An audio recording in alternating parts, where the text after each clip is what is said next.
Good afternoon. Welcome, everybody, Springmore residents. Welcome to the familiar confines of our auditorium. First, something so familiar, you know what I'm going to say. In the event of a fire, in the event a fire alarm sounds, please remain in the auditorium and stay seated. Should there be a need to evacuate, a Springmore staff member will direct you on how to leave in an orderly fashion. Please remember not to use the elevators and to go to a red pole once outside. Thank you. That part is ultra familiar. It's been much too long since this number of us has been able to gather in this dear auditorium. Hurrah, 3 cheers for the fact that 99% of Springmore residents are fully vaccinated. And that as recently as Friday afternoon, after the governor spoke. The CDC has stated, and the governor has stated, that we may be together maskless. For the first time since March of 2020, we can see our neighbors. We can see their faces while they have teeth and they smile. We here at Springmore may not be quite old enough to be members of the greatest generation, those who fought in World War II, but I propose that we may lay claim to the title, a new title, the adaptable generation. Just think what we have managed to adapt to, even though most of us are hardly spring chickens. Think back to February 2020 when we first became dimly aware of a deadly virus in China. Since then, we have adapted to countless changes in our lives. Major adaptation, of course, the realization that we face the worst health crisis since the 1918 Spanish flu epidemic. We learned to adjust to the fact that the dining rooms were closed and that the dining area was replaced by shopping bags of food delivered to our doors in countless, innumerable plastic containers. We adapted to the fact that we could have no more in-person visits with loved ones in the health center or at hospitals. No more in-person visits with our kids and grandkids and close friends. No more in-person coffee table conversations in the grill or the bistro, no live entertainment in the auditorium, no dining out, no church, no birthday parties, no graduation celebrations for grandkids. We adapted. We learned to use Zoom and to pretend that it was a substitute for a good warm hug. We adjusted to mail delivery done by valiant resident volunteers rather than by postal employees. And oh dear, we adapted to having no hairdressers from March until June. What a blow to morale. We adapted to building a collection of facial masks of all colors and learning which ones did not interfere too much with hearing aids, eyeglasses, hairdos, wigs, earrings, and still complemented our outfits. We learned to tolerate the irritating ways of masks and their penchant for falling on the floor or getting lost. We learned to use hand sanitizer before entering an elevator that we could enter only in the company of our legal spouse. No bridge, no Rummikub for many, many weeks. No bus trips to shop at the Harris Teeter on Thursdays when there was a 5% discount for seniors. No Handy Steinmart. No shopping at Crabtree, Cameron Village, or Walmart. No exercise classes for a while, and then in limited groups wearing masks. I could go on. You know what I'm talking about. We have adapted. We are aware, painfully, that nearly 600,000 Americans have died of COVID-19, and adapting to changes such as those I have mentioned, that does not make us heroes. We realize how fortunate we have been to be here at Springmoor, where so much effort has gone into keeping us safe during a really, really dangerous time. And now it's really, really good to see each one of you. Thank you for being here.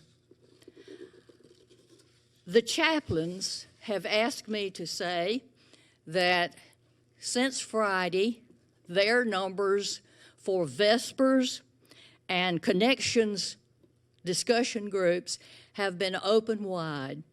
So the chaplains say, y'all come. Next, I would like to introduce to you the members of the Springmoor Residents Association Executive Committee. We meet on the first Monday of each month. We plan to resume our programs that inform and entertain on a full schedule in September. And now I will introduce these members, and if each would stand as I call his or her name. Peg Bedini, Vice President, Raleigh Girl, lives in East, former president of this organization. Jan Christensen, immediate past president, lives in Valley Apartments in South for 5 years. Judy Fry, secretary from Greenville, lives in East, here since 2016. The executive committee includes 4 directors who spread out and go to the 17 committees that this group sponsors. And these directors are Sylvia Doles, longtime and highly regarded Springmoor employee, lives in East and has been here since 2017. Dave Waters, Valley Apartments, since 2018, chair of the new Media and Technology Committee, helps with the sale of power chairs and scooters for the endowment. Dave. Carol Bryan, South, Creedmoor Apartments, from Raleigh, here since 2018. A.J. Gardner. Really, her name is Annie Jo? I know that. A.J. Gardner, newest member who lives in East, from Raleigh, here since 2016. Thank you. As I say, this group oversees the 17 committees that the Residents Association sponsors and makes our job. We make recommendations to management in regard to matters that affect resident life here at Springmoor. We look forward to future general meetings in the fall with this auditorium filled to a capacity, with refreshments being served out in the hall, people's voices rising in joyful chatter. In the meanwhile, during the summer, June, July, and August of 2021, we hope every single resident will feel less stressed after a summer filled with beach trips, travel, and happy reunions with loved ones. Enjoy. You belong to the adaptable generation. Now, a word from Brandon.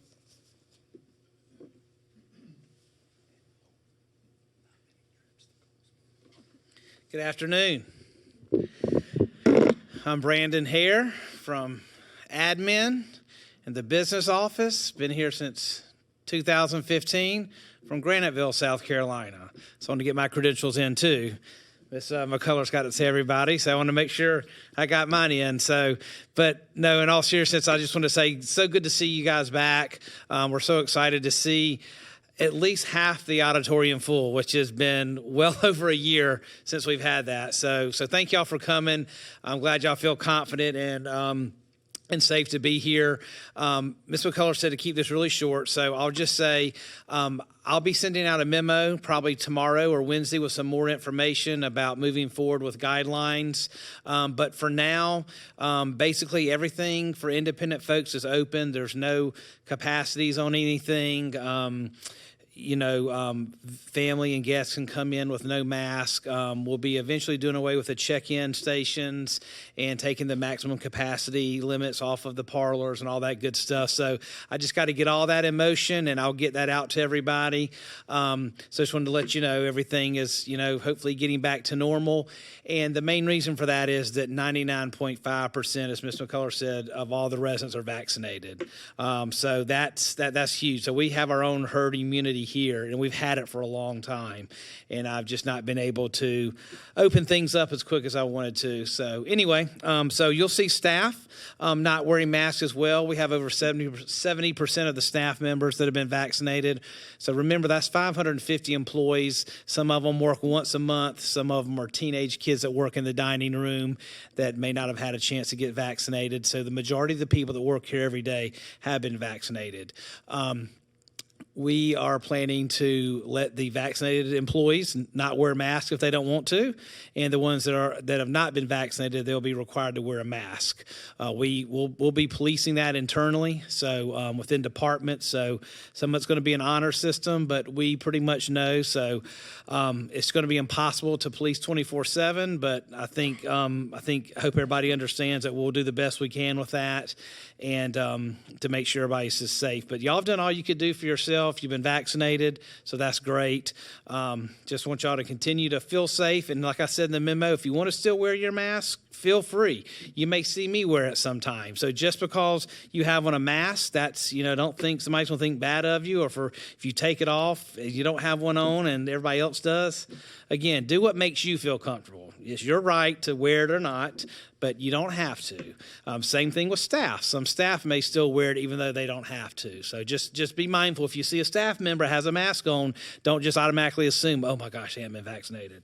So a lot of staff members will still continue to wear masks if they have family members or loved ones that are immune compromised. So anyway, I just wanted to say those few quick words, and longer than I had hoped, but that's not surprising. I tend to go on. But I will make sure I get out a memo that clears up everything later this week. So good to see y'all.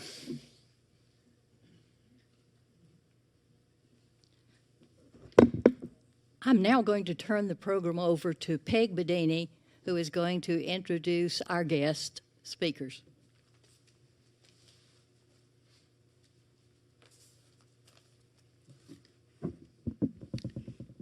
Normally, when we are in the month of May, the Residents Association has done an extensive program regarding Memorial Day.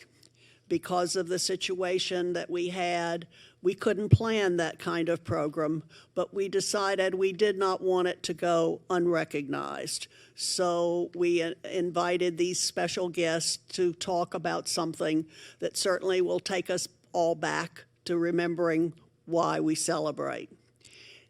Our two speakers are one from here and one from the USO.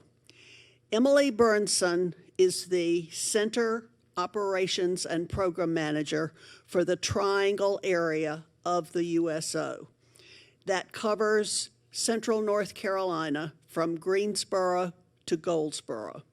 She's been with the USO for 1.5 years and loves it. She has a degree in nonprofit management from High Point University. She grew up in Connecticut, but has lived in North Carolina for 6 years. She has a cat, Tallulah, and a dog, Cooper, and she tells me that they both have loved that she's had to work from home a lot more than usual. Our other speaker, Joe Donnelly, is a resident of South Village. Joe and his wife, Ruth, have been here since January of 2020. Joe's a graduate of Niagara University, 11 years in the Army during Vietnam, left as a major. His main training was with the U.S. Cavalry, which I think is very interesting, and a special security officer, and then 38 years in Raleigh as an insurance agent. Emily's going to start, and then Joe will follow. So please welcome Emily Burnson. Hi. Oh, I'm too short for this one. Hang on. I'm only 5'1". So my name is Emily Burnson. I'm the Center Operations and Programs Manager for the Triangle area. Like she said, I've been down here for about 6 years, and I don't plan to go back to Connecticut. It's a little too cold for me. So I always like to start with a little bit about the USO. Our mission is to strengthen America's military service members by keeping them connected to family, home, and country throughout their service to this nation. That really means from the minute that they get sworn in to the minute that they transition out, we are there for them and their families every step of the way. We are a worldwide organization, but here in North Carolina, we have about 30 or so staff members that support our troops here in North Carolina. North Carolina is the 4th most deployable state in the country, so there's just a lot of good that we can do here, and I've always been very excited about my job and doing just that. Like I said, our reach is global. We are connected to every other USO across the globe. One of our Pathfinder site managers, and Pathfinder is a program that focuses on employment services, resume building, job fairs, things like that for transitioning service members. She was stationed first in Kuwait as a center manager.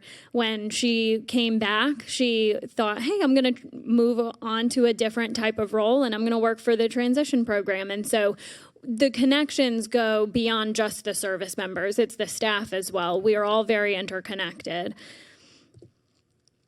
Here in the United States, we have 57 airport centers, 76 centers on an installation, 6 community-based centers, 23 transition centers, which is, again, that service that supports employment and resume building and things like that, and 19 mobile centers. And the mobile centers are very cool because it's literally trailers and RVs and things like that that go out to expeditionary sites. They bring support supplies, they bring gaming and cell phone service when we've seen folks deployed out for disaster relief. So it's a really amazing, flexible resource that we have. When a service member joins the military, they are processed through what's called a military entrance processing station. Here in Raleigh, we do have a MEP station, and we support that as a USO lounge. Those young service members and their families come through, get processed, get sworn in. They get a friendly smile and a snack and a coffee from the USO. And that's their first entrance and information about the USO. And so we really like to make sure that they understand that we're with them every step of the way. We direct them if they're traveling to their training stations through the RDU airport, even the Charlotte airport, anywhere else in the state that we have a center. We make sure that they know about that, and we really try to make sure that they feel supported every step of the way. There's a lot that changes very quickly, and so we really try to make sure that they feel our support through that time. One of the best caveats about our mission is that we support the family, and we don't just support the spouse. A lot of the military support that is offered through that branch is really only available to that service member and their spouse and direct dependent, but we really lean into the full family. We support grandparents, cousins, aunts and uncles. Anybody can join our program if they're connected to a service member. And that's something that is really helpful because we all know that the family goes beyond just the spouse. You know, there's always other support that they're receiving from their family. Here in the Raleigh area, I'm about to kick off in June my Summer of Family Fun is what I'm calling it now that we can kind of get out in the community a lot more. We're offering Family Fun Days, which is really just a craft and an open area and a playground and a little space for a family to have fun with their children. We're also going to be offering Coffee Connections, and that's a really exciting program that will build a network of spouses and service members in our area. Being in Raleigh and not on an installation, there's a real lack of community that our National Guardsmen and our reservists that are located here feel. And so my goal is to build that community back and make sure that they're connected with each other, connected to us, and really kind of make sure that they don't feel alone. They often travel to other locations across the state to drill, and they get to know their unit, but right here locally where they're living day in and day out, they often don't know how many other guardsmen, however many reservists are right living alongside them. And so it's a really good opportunity to kind of offer some of that connection. This is where I will let Joe expand a little bit more when it's his turn to speak, but one of the best parts about my job is that we get to support service members when they need us the most, and especially their families. Here in the Raleigh area, out of our RDU center, we have what we call the Honor Support Team, and that is a really specialized team of volunteers that coordinates with a number of different groups to support fallen service members as they travel either to their final destination or are coming back home for their final trip to North Carolina. And that is one of the most important things that we can do for this community, is to support them through that final journey. As I mentioned, we also have the transition services, and these really help develop new career paths for transitioning service members. They are our scouts, our Pathfinder scouts, really handhold these service members as they transition to civilian life. What is on a military resume doesn't always translate to what's on a civilian resume, and so we help kind of bridge that gap and understand what experiences these service members have had that are applicable to different jobs in the civilian world. We also offer a lot of speaking engagements and job fairs and kind of connections to local industries that they might find interesting and want to learn more about. Short and sweet, but that is really what the USO does. We are supported by volunteers through and through. Here in North Carolina, I mean, she mentioned the area that I serve, which is Greensboro to Goldsboro. We have 3 staff members serving that whole area. We're supported by almost 500 volunteers. I could not do my job without my volunteers, and it is something that I am very grateful for every day. We really do our best to put our mission first and put our best foot forward and hope that, our service members understand that we're there for them, and they hopefully do understand the mission of the USO. So, thank you.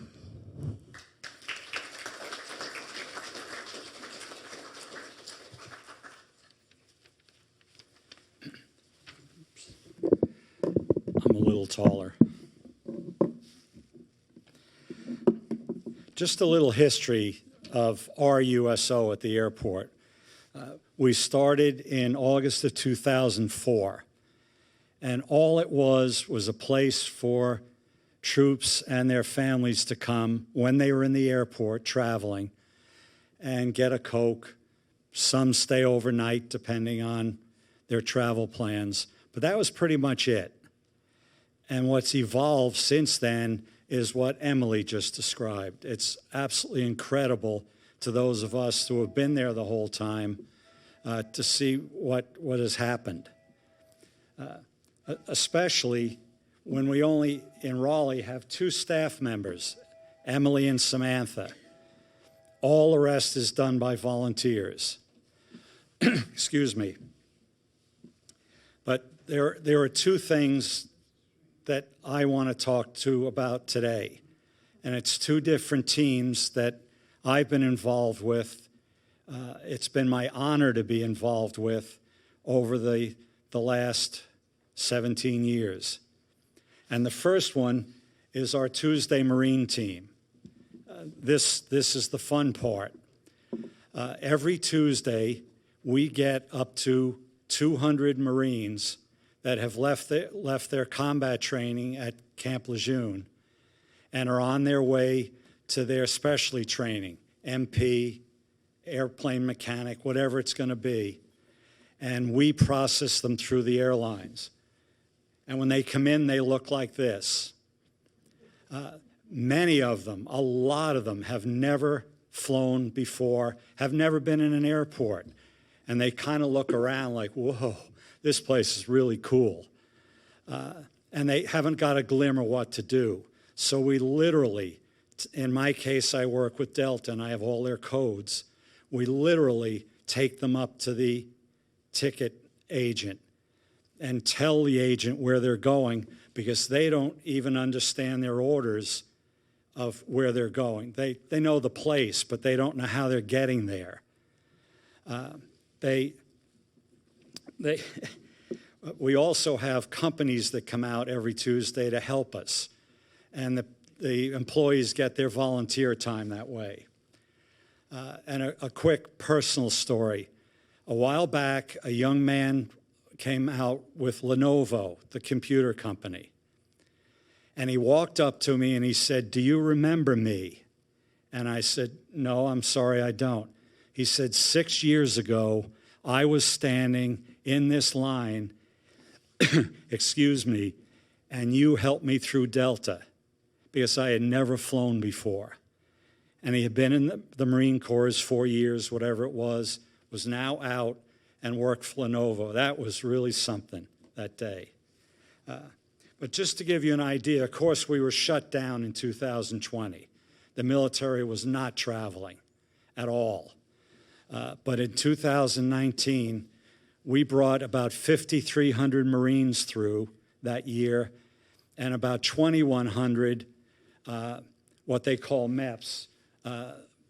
Emily referred to them before, the people who have just enlisted in the services and now are on their way to their basic training, and they come through every Tuesday afternoon, and we assist them also.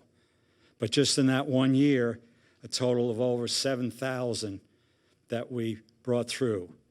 Got them on the airline, got them checked in, got them fed, and got them to their correct airplane. Another quickie here. We have a surprising number of women Marines come through every Tuesday. Surprising number. And when these companies come out to help us with their volunteers, here's the first bit of advice I give them. Do not ask a female Marine if you can help her with her baggage. You will get the look, and the look is devastating. Now, keep in mind, these kids, and they are kids, typically carry one duffel bag. They call it a sea bag on the front, one on the back, a knapsack, and a clothing bag. And some of the women are about Emily's size. Much stronger than me. And as I said, do not offer to help them. They are Marines by God, and they're going to do it.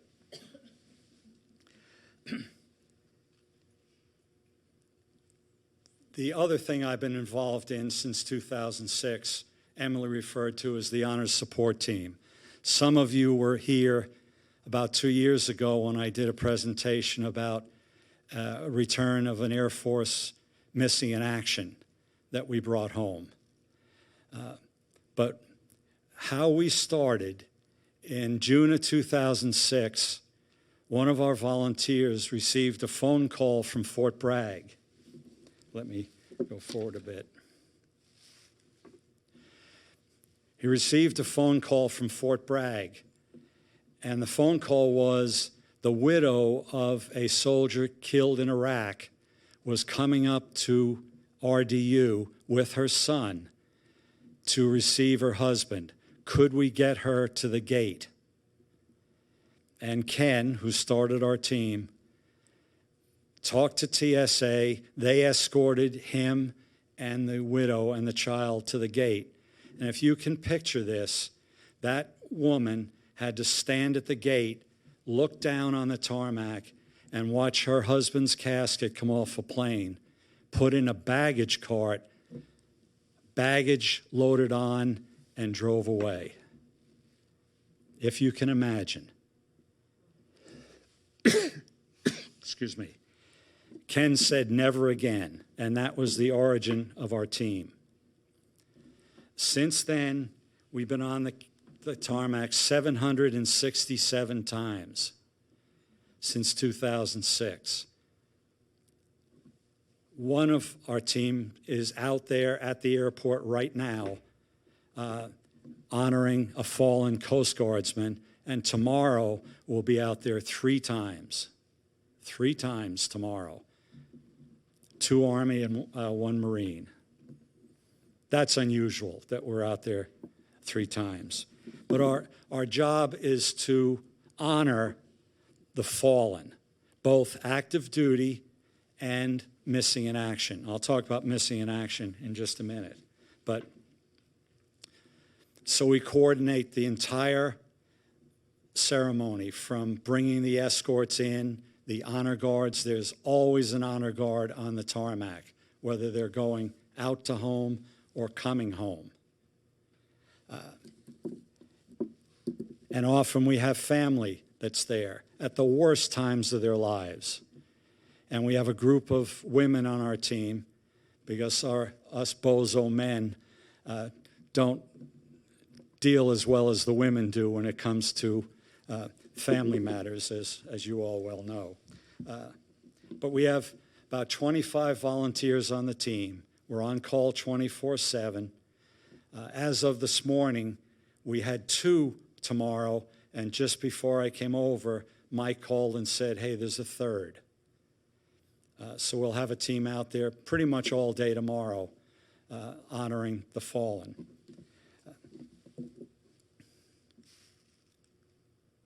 But this is what it looks like on the tarmac. We give the family, in this case it was coming in, so we brought the casket down at the bottom of the belt and allowed the family to go up and say a prayer or whatever they would like to do. And then the honor guard, who's standing just off camera here, would then make the honorable transfer, in this case, to the hearse. If any of you are familiar with the Patriot Guard, they're a group of motorcycle, mostly men, mostly Vietnam vets, who work with us and escort that, in that particular case, the hearse, all the way to Goldsboro. And if you remember the day I was here the last time, I said there were 147 bikes in that escort that they took. The other part of that is they then have to drive back. So it's a long haul for them.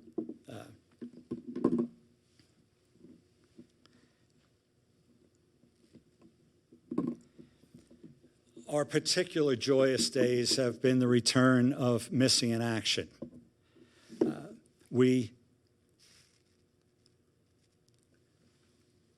We have brought 11 missing in action home to North Carolina in the 16 years we've been doing this. 4 from World War II, 3 from Korea, 4 from Vietnam. And there's an organization in Hawaii that goes out all over the world and excavates sites where they think missing in action are buried or died or whatever, and bring them back to Hawaii, go and get DNA samples from extended family and try to match them. Just to give you an example, the USS Oklahoma, when it was torpedoed at Pearl Harbor, went down with 292, but it wasn't brought up until 1943. So all they had was remains. They buried them in a mass grave in the Punch Bowl, and in 2017, they exhumed the mass grave and started identifying. And they're up close now. There are over 200 that they've identified. The big problem is finding family that they can get DNA from in order to make identification. But as I said, we brought 11 of them home. In one case, the great-grandson of a World War II MIA was standing next to me on the tarmac. It's really unbelievable. But that's pretty much our story. The main thing about the USO, number one, is we are not a government organization. Praise the Lord. We operate completely by volunteers and donations. And it has evolved from what we started in Raleigh to what it is today. Absolutely incredible. So that's pretty much it, if anyone has any questions of either of us. Sir? When was USO started? 1941 in Jacksonville, Florida. As a matter of fact, the original building is still there, occupied by the USO. I was a volunteer. I wonder if any others here were volunteered at any time to the USO at Raleigh Durham. Anyone else? Carl, I know Carl was. Right. My wife Ruth is here. I was telling Emily, she's heard me setting up so many missions. That's what we call what we're doing tomorrow. That I swear to you, if the phone rang right now, she could set up tomorrow's mission before she left this room. She's heard it so many times. I think one thing about the Marines is that's not so fun when you're having to do it, but they have limited baggage weights that they can take on the plane. They have everything they've ever owned. Isn't that right? Yes. Everything. And our daughter, one of our girls was out with Joe one day. Stand up, Ruthie. Oh, she totally repacked this Marines luggage. She had stuff strewn all over it. She got that luggage on the plane. The airlines double the weight requirement for the military. They also waive all fees. For example, at Delta, if what I described was the 2 bags and everything else, that would be $185 if it was one of us. And they waive all of those fees. That's part of the codes we have. Yes, ma'am. Oh, no. I was just ready for the questions if they had any. Yes, ma'am. When I started at the USO, we were in the old building before we moved up to the new one, and there wasn't enough room upstairs for the soldiers to bring their luggage with them. So my friend and I met them on the lower level and guarded all of their luggage while they were upstairs, and so we were called the bag ladies. It was very tiny. And the first Thanksgiving Wednesday night, because we started in August, I was on the 7 to 11 shift that evening, and we had 68 come in that were going to stay overnight. The room was half the size of this room right here. So I went down to the cops and said, you gotta let them sleep outside. And they said, just let them sleep down the hall, just keep them all on one side. And these kids, didn't matter to them, they just laid down on that cement floor and out they went. We'd all be crippled if we tried it, so. Yes, ma'am. You were mentioning the Marines. Do any of the people from the Army or come through? All services, yes, yes. Are there any opportunities for volunteering now, or are all the positions? That's a tough one right now with COVID. We're not onboarding new volunteers at the moment, but I can share the information with you to kind of get on the list, and hopefully we'll start resuming more volunteering soon. Talking about 2005 to volunteer, but at that time, all the positions were filled. We can talk. I'll give you the information. Sir? What about making donations to you showed a picture of a center. Does that center have an address here in Raleigh? We can give the address. I've got a PO box that we receive checks to. I mean, physical donations, like a case of water. Oh, sure. So those like ahead. in-kind donations is what we call. Joe's way taller than me. In-kind donations can be received at a few locations in the area. We have the Raleigh-Durham Airport, obviously, and now that we're resuming operations, that's a pretty central location that folks can deliver items that they wish to donate. We can also coordinate things to our state administrative office, which is just slightly off airport property by a couple miles, so we can receive donations there as well. Yep, I can give you the address. Any other questions?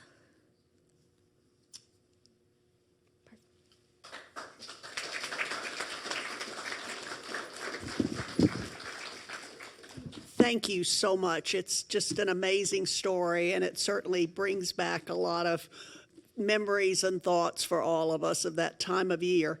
I have to say, last night, my 20-year-old grandson drove me home from a dinner at my daughter's, and he said to me, so what are you doing at Springmore tomorrow? And I said, we're having a program about the USO. And he said, the what? He said, did you say USA? I said, no, I said USO. And he said, well, what is that? He had absolutely no idea, and he's quite a history buff. So I think you have an area with the schools that maybe you can make people a little more aware of something like this, which was so big in our history, because it's certainly marvelous then, and it is, you can see, still marvelous today. We appreciate your coming. We're delighted you're here. And as Julia said, our next Residents Association meeting will be in September, which is one of our required meetings, but we will have a refreshments and we'll all be here. So thank you very much. We are adjourned.